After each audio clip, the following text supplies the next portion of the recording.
The Velveteen Rabbit. There was once a Velveteen Rabbit, and in the beginning he was really splendid. He was fat and bunchy, as a rabbit should be. His coat was spotted brown and white. He had real thread whiskers, and his ears were lined with pink sateen. On Christmas morning, when he sat wedged in the top of the boy's stocking, with a sprig of holly between his paws, the effect was charming. There were other things in the stocking: nuts and oranges and a toy engine, and chocolate almonds and a clockwork mouse. But the rabbit was quite the best of all. For at least 2 hours the boy loved him, and then aunts and uncles came to dinner, and there was a great rustling of tissue paper and unwrapping of parcels, and the excitement of looking at all the new presents. The Velveteen Rabbit was forgotten. For a long time he lived in the toy cupboard or on the nursery floor, and no one thought very much about him. He was naturally shy, and being only made of velveteen, some of the more expensive toys quite snubbed him. The mechanical toys were very superior, and looked down upon everyone else. They were full of modern ideas, and pretended they were real. The modern boat, who had lived through 2 seasons and lost most of his paint, caught the tone from them and never missed an opportunity of referring to his rigging in technical terms. The rabbit could not claim to be a model of anything, for he didn't know that real rabbits existed. He thought they were all stuffed with sawdust like himself, and he understood that sawdust was quite out of date and should never be mentioned in modern circles. Even Timothy, the jointed wooden lion who was made by the disabled soldiers, and should have had broader views, put on airs and pretended he was connected with the government.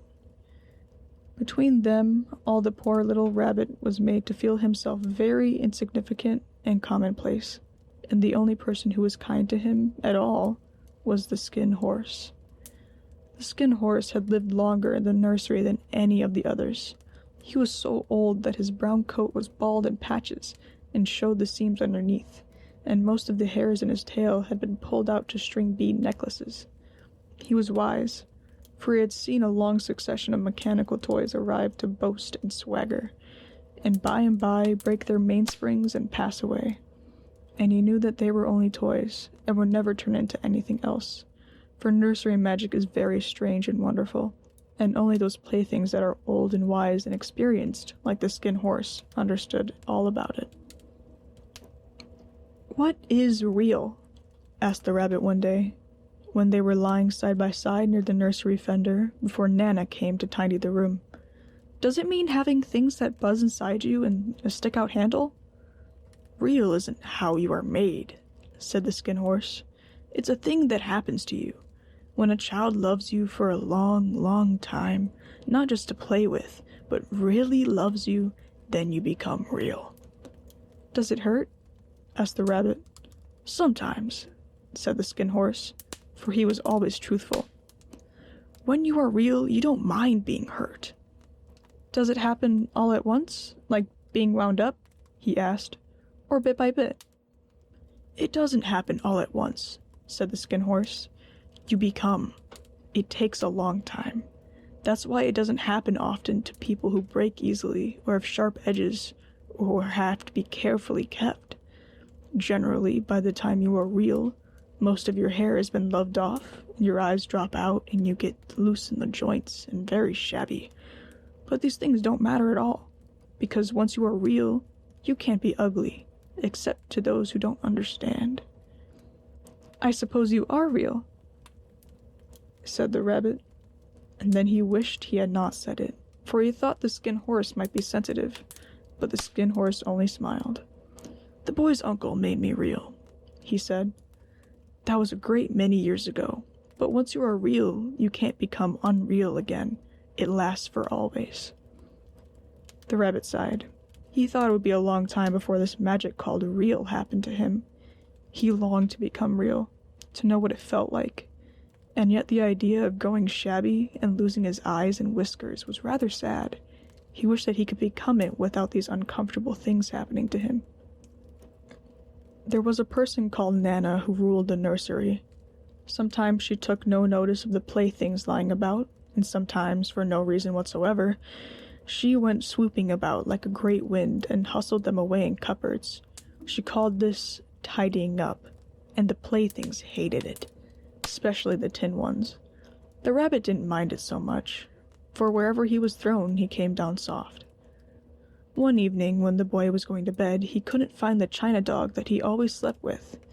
Nana was in a hurry, and it was too much trouble to hunt for china dogs at bedtime, so she simply looked about her, and seeing that the toy cupboard's door stood open, she made a swoop. "Here," she said. "He'll do to sleep with you." And she dragged the rabbit out by one ear and put him into the boy's arms. That night, and for many nights after, the Velveteen rabbit slept in the boy's bed. At first he found it rather uncomfortable, for the boy hugged him very tight, and sometimes he rolled over on him, and sometimes he pushed him so far under the pillow that the rabbit could scarcely breathe. And he missed, too, those long moonlight hours in the nursery, where all the house was silent, and his talks with the skin horse. But very soon he grew to like it, for the boy used to talk to him, and made nice tunnels for him under the bedclothes that he said were like the burrows the real rabbits lived in. And they had splendid games together, in whispers, when Nana had gone away to her supper and left the nightlight burning on the mantelpiece. And when the boy dropped off to sleep, the rabbit would snuggle down close under his little warm chin and dream, with the boy's hands clasped close around him all night long. And so time went on, and the little rabbit was very happy, so happy that he never noticed how his beautiful velveteen fur was getting shabbier and shabbier, and his tail was becoming unsewn, and all the pink rubbed off on his nose where the boy had kissed him. Spring came, and they had long days in the garden, for wherever the boy went, the rabbit went too. He had rides in the wheelbarrow, and picnics on the grass, and lovely fairy huts built for him under the raspberry canes behind the flower border. And once, when the boy was called away suddenly to go out to tea, the rabbit was left out on the lawn until long after dusk, and Nana had to come and look for him with a candle because the boy couldn't go to sleep unless he was there. He was wet through with dew, and quite earthy from diving into the burrows the boy had made for him in the flower bed, and Nana grumbled as she rubbed him off with the corner of her apron. "You must have your old bunny," she said. "Fancy all that fuss for a toy." The boy sat up in bed and stretched out his hands. "Give me my bunny," he said. "You mustn't say that. He isn't a toy, he's real." When the little rabbit heard that, he was happy, and for he knew that what the skin horse had said was true at last. The nursery magic had happened to him, and he was a toy no longer. He was real. The boy himself had said it. That night he was almost too happy to sleep, and so much love stirred in his little sawdust heart that it almost burst.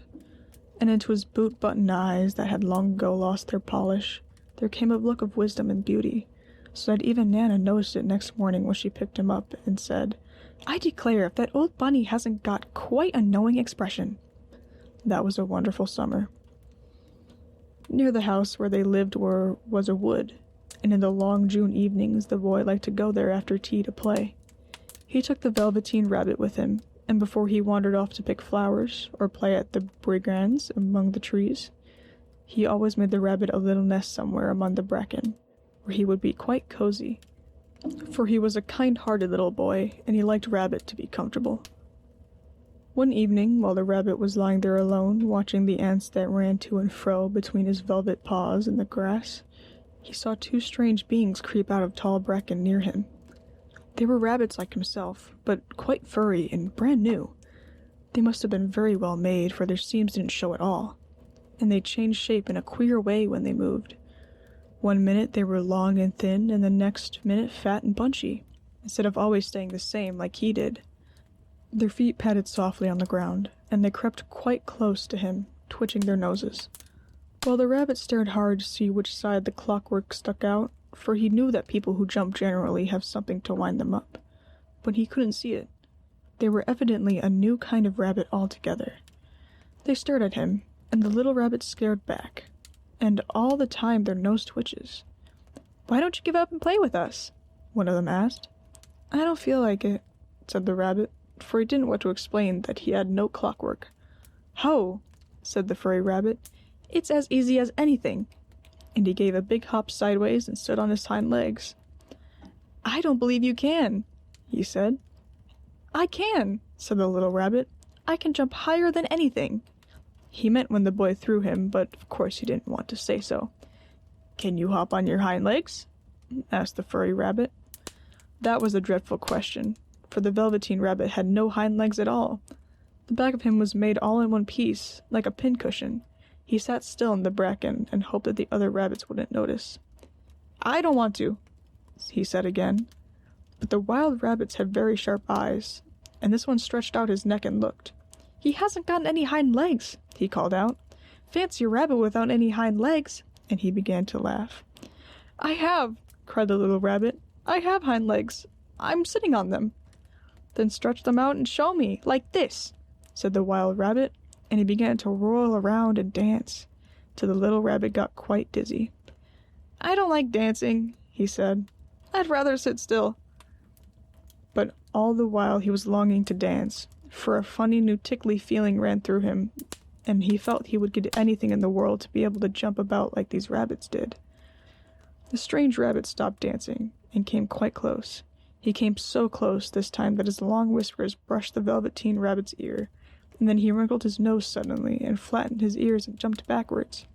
"He doesn't smell right," he explained. "He isn't a rabbit at all. He isn't real." "I am real," said the little rabbit. "I am real. The boy said so." And he nearly began to cry. Just then there was a sound of footsteps, and the boy ran past near them. With the stamp of his feet and flash of white tails, the two strange rabbits disappeared. "Come back and play with me," called the little rabbit. "Oh, do come back. I know I am real." But there was no answer. Only the little ants ran to and fro, and the bracket swayed gently where the two strangers had passed. The Velveteen rabbit was all alone. "Oh dear," he thought. "Why did they run away like that? Why couldn't they stop and talk to me?" For a long time he lay still, watching the bracken and hoping that they would come back, but they never returned. And presently the sun sank lower and little white moths fluttered about, and the boy came and carried him home. Weeks passed, and the little rabbit grew very old and shabby, and the boy loved him just as much. He loved him so hard that he loved all of his whiskers off, and the pink lining to his ears turned gray, and his brown spots faded.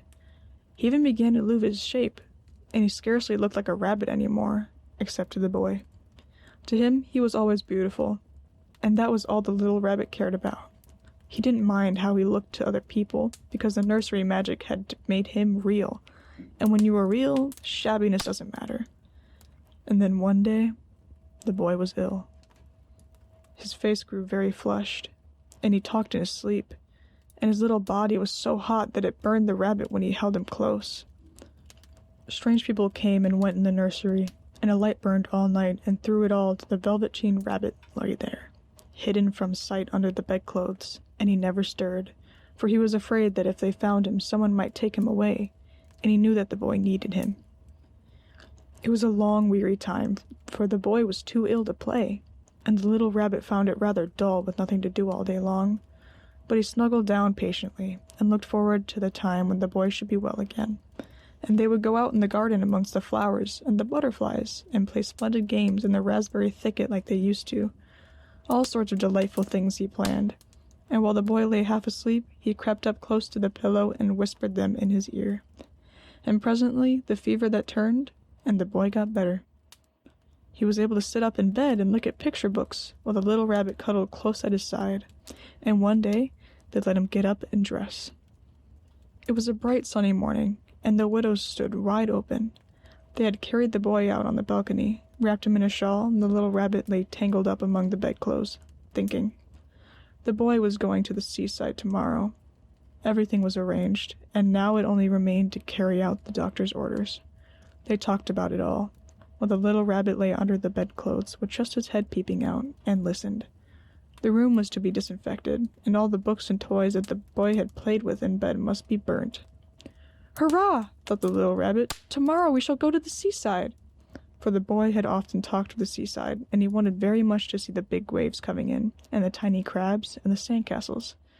Just then Nana caught sight of him. "How about this old bunny?" she asked. "That," said the doctor. "Why, it's a mass of scarlet fever germs. Burn it at once." "What? Nonsense. Get him a new one. He mustn't have that any more." and so the little rabbit was put in a sack with the old picture books and a lot of rubbish, and carried out to the end of the garden behind the fowl house. There was a fine place to make a bonfire, only the gardener was too busy just then to attend it. He had the potatoes to dig and green peas to gather, but next morning he promised to come quiet and early and burn the whole lot. That night the boy slept in a different bedroom, and he had a new bunny to sleep with him. It was a splendid bunny, all white plush with real glass eyes, but the boy was too excited to care very much about it, for tomorrow he was going to the seaside. That in itself was such a wonderful thing that he could think of nothing else. And while the boy was asleep, dreaming of the seaside, the little rabbit lay among the old picture books in the corner behind the fowl house, and he felt very lonely. The sack had been left untied, and so by wriggling a bit he was able to get his head through the opening and look out. He was shivering for a little, for he had always been used to sleeping in a proper bed, and by this time his coat had worn so thin and threadbare from hugging that it was no longer any protection to him. Nearby he could see the thicket of raspberry canes, growing tall and close like a tropical jungle, in whose shadow he had played with the boy on bygone mornings. He thought of those long sunlit hours in the garden, how happy they were, and a great sadness came over him. He seemed to see them all pass before him, each more beautiful than the other.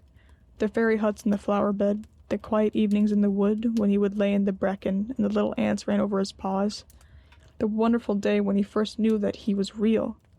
He thought of the skin horse, so wise and gentle, and all that he had told him, of what use it was to be loved and lose one's beauty and become real if it all been like this. And a real tear, trickled down his little shabby velvet nose and fell to the ground. And then a strange thing happened. For where the tear fell, a flower grew out of the ground, a mysterious flower, not at all like any that grew in the garden. It had slender green leaves the color of emeralds, and in the center of the leaves a blossom like a golden cup. It was so beautiful that the little rabbit forgot to cry, and just lay there watching it, and presently the blossom opened, and out of it there stepped a fairy. She was quite the loveliest fairy in the whole world. Her dress was of pearl and dewdrops, and there were flowers round her neck and in her hair, and her face was like the most perfect flower of all. She came close to the little rabbit and gathered him up in her arms and kissed him on his velveteen nose that was all damp from crying. "Little rabbit," she said, "don't you know who I am?" The rabbit looked up at her, and it seemed to him that he had seen her face before, but he couldn't think where. "I am the nursery magic fairy," she said. "I take care of all the playthings that the children have loved. When they are old and worn out and the children don't need them anymore, then I come and take them away with me and turn them into real." "Wasn't I real before?" asked the little rabbit. "You were real to the boy," the fairy said, "because he loved you. Now you shall be real to everyone." And she held the little rabbit close in her arms and flew with him into the wood. It was light now, for the moon had risen. All of the forest was plentiful, and fawns of the bracken showed like frosted silver. In the open glade between the tree trunks, the wild rabbits danced with their shadows on the velvet grass. But when they saw the fairy, they all stopped dancing and turned round into a ring to stare at her. "I've brought you a new playfellow," the fairy said. "You must be very kind to him and teach him all he needs to know in Rabbitland, for he is going to live with you forever and ever." And she kissed the little rabbit again and pushed him down into the grass. "Run and play, little rabbit," she said. But the little rabbit sat quite still for a moment and never moved, for when he saw all the wild rabbits dancing around him, he suddenly remembered about his hind legs, and he didn't want them to see that he was made all in one piece. He did not know that when the fairy kissed him that last time she had changed him altogether, and he might have sat there for a long time, too shy to move, if just then something hadn't tickled his nose, and before he thought what he was doing, he lifted his hind toe to scratch it. And he found that he actually had hind legs. Instead of dingy velveteen, he had brown fur, soft and shiny. His ears twitched by themselves, and his whiskers were so long that they brushed the grass. He gave one leaf, and the joy of using those hind legs was so great that he went in springing about the turf on them, jumping sideways and whirling round as the others did. And he grew so excited that when at last he did stop to look at the fairy, she had gone. He was a real rabbit at last, at home with the other rabbits. Autumn passed and winter, and in the spring, when the days grew warm and sunny, the boy went out to play in the wood behind the house. And while he was playing, 2 rabbits crept out from the bracken and peeped at him. One of them was brown all over, but the other had strange markings under his fur, as though long ago he had been spotted, and the spots still showed through. And about his little soft nose and his round black eyes there was something familiar, so that the boy thought to himself, "Why, he looks just like my old bunny that was lost when I had scarlet fever." But he never knew that it really was his own bunny, came back to look at the child who had first helped him become real. The end. Good night.